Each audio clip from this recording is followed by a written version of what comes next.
Hello everyone and welcome back to my channel. My name is Bri. Hi if you're new here or hey if you've been here before. Today I'm going to be talking about the books that pretty much shaped me and my childhood and probably gave way to what I read now and what I like to write.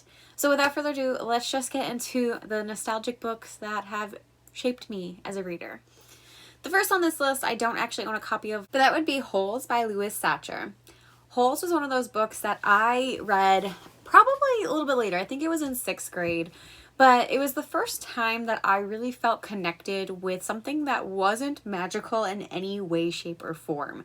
I didn't know contemporary could be compelling, and something like with juvenile delinquents essentially would be fascinating, and the way that it wrapped into the Old West and the history and wove it into the families that were presently in the book was so brilliant. And I literally, as a 6th grader, was blown away. I'm like, oh my god, it all connects at the end.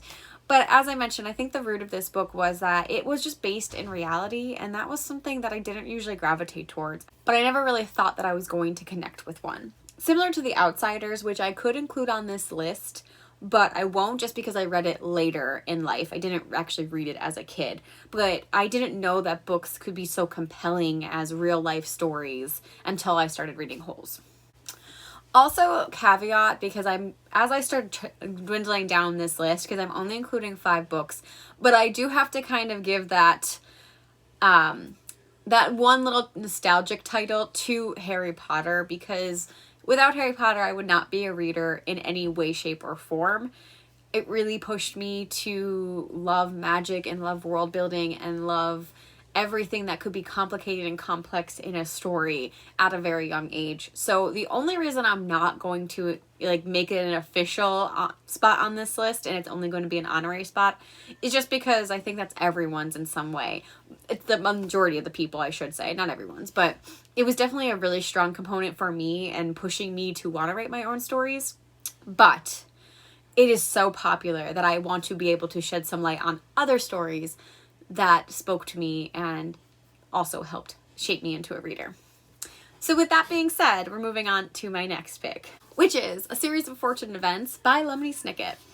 This book, it was right at the end of my 6th grade, maybe 7th grade year when I first started picking this book up. And I put it off for so long. Honestly, the reason that I didn't pick this book up is because I felt it was going to be a Harry Potter knockoff, because I had just started getting into Harry Potter. I was such a Harry Potter nerd, and this book was getting very popular, and I didn't understand the concept that two things could be equally good and very different and exist in the same time and space. So I didn't necessarily read it younger when I could have. I think this might have come out when I was like in 2nd, 3rd grade. Instead, I put it off, but we eventually got to reading it, and lo and behold, I loved it. And I think the reason that I love this book too is there was always a mystery component to it. And that was kind of new. I mean, of course there's Scooby-Doo, and Scooby-Doo has its own classics in its right. But this was the first time that it was, again, real life, but some interesting things were happening, and you always kept building up to figure out, are the kids going to be safe? Are they going to find their parents? Are their parents actually still alive?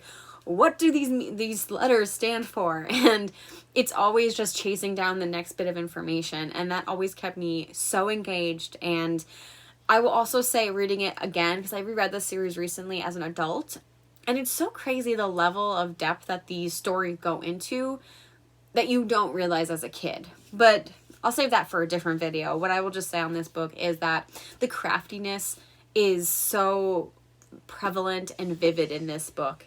And without this and reading this story, I don't think I would want to achieve the same type of foreshadowing and unexpectability where it makes sense. And that's what I like to achieve now as a writer. If you've been on my channel since I have started, then you know that this book has to be on this list. But if you are new here, it's okay. And I'll just tell you. It is Shel Silverstein. I own Where the Sidewalk Ends, but pretty much any of his collections. This was the first introduction I ever had to poetry as a child, and I was captivated and mesmerized, and I loved to try to mimic and make my own poems based on some of his poems that he wrote. This is where my love of poetry started. it was fun and amusing, but sometimes there were sad undertones that you would really have to dig into and understand, and sometimes you would never understand as a child. But no matter what age you are, there's something that you can gain every time you revisit this collection. And I loved it. I loved how they were all similar, but yet so different and tackled so many varieties of topics. And I wanted to be a poet after this, truly. When I started reading his poetry, I immediately started writing my own. I was a copycat immediately. So I have to give Shel Silverstein credit. Without him, I don't think I would have ever dove into poetry in any capacity. For my number 2 book, I definitely feel like this is a pretty popular pick in general because it was one of those books that like everyone had to read as a child, especially in the United States. I don't know elsewhere. And it's one of those that I discovered my first heartbreak in a book. And that would be Bridgertonia by Katherine Paterson. This book. It like makes me want to cry thinking about it. It's amazing that less than 200 pages could evoke so much emotion out of me. And I'm pretty sure the same amount of emotion was evoked out of me every single time I read this book. This is one of the books that I have read the most in any book ever considered. It is up there with several reads. And each time I just loved the comparison from magical to realistic, and always that potential that was there. You never knowing, especially as a kid, like, are these things actually happening or is it just their imagination? But the beauty of it as a kid, you want it to be real because it's magic and it's the woods and it's so exciting and everything that they're seeing. And I think that's why it's so beautiful, because even if you can rationalize, well, yeah, it's probably them just making up things and pretending, but to these kids, everything was so vivid and realistic, and that is the magic of childhood. And for me, I think there were so many things as a kid that I related to. I related to going into the woods and just having adventures and pretending you were like swashbuckling, or my favorite was like the dramatic scenes on like rocks in the little stream where I'd be like, I'm gonna fall, you have to save me, or vice versa. I would always save other people. And like that it's very similar in this, where like the rock was probably like 5 feet and the stream was maybe ankle deep when it rained, but in your head it's a glorious river and you're fighting for your life because you were just battling someone and you're about to fall and someone has to save you. I loved it. And I think that capturing of youth and innocence is always something that I also want to try in some books. Like, not everything's going to be there, but that vulnerability is definitely something that I think is captured so well. And I would love to be able to evoke emotions like Katherine Paterson did for me as a child. We should just read this book and sob together, guys, because the feels hit me. And speaking of the feels, one of my favorite books of all time, and another book that has hit me in the feels more every time I've read it, is The Island of the Blue Dolphins by Scott O'Dell. I don't know what it was about this book. I think it was one of these books that I was probably one of the only kids in class that just resonated with this, but I could not let it go. So much so that like I forgot what the name was, and then someone mentioned it and I was like, I think I read that book. Let me read it again. And then, like, eventually I was just like, that's my favorite book. And then I would go read it again. And then I found this copy and I'm like, oh my God, it's my favorite book. So it just always stayed with me. But very similar to Bridgertonia, this one doesn't have really any magical elements to it. But the depth that it goes into with its characters and the survival skills and dealing with loss and grief and fear are so well evoked in this. Now, I can't necessarily say for representation. This is an older book and it deals with Indigenous people. So I don't know how well it actually holds up over time necessarily, but it was one of the first books that I read that just evoked such powerful emotions to me where I actually felt numb.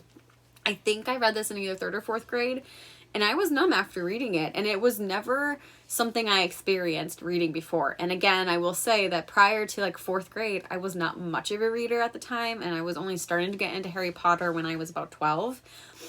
So for this book to kind of just like make me sit and deal with it afterwards was very new and something I never thought about before. So it was new and weird and endearing in that way.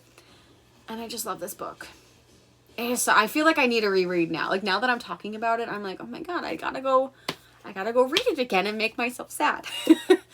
But I highly recommend, if you have, I mean, on this list at all, like, definitely go check out any of these books. But I definitely recommend this one if you just want, it is kind of a classic at this, I think it is a classic, not kind of, it is a classic at this point.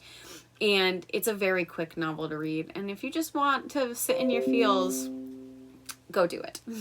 But there you have it. Those are the 5 books that have shaped me as a reader and a writer that I love from my childhood. I could probably pick a few other ones. And in my head, I'm thinking some of the Magic Treehouse books and the Animorph series and Twitches were definitely books that I picked up after these ones that have some nostalgia for me, but they just didn't have the same impact over time, and they didn't last over time like the ones on this list. So that's it. That's what I have to say, and I hope that you enjoyed them. If you have read any of these books, please let me know down below and tell me which ones are your fave. And if you have different books that have shaped you and your childhood, please let me know what those are down below. And until next time, I'll see you then. Bye.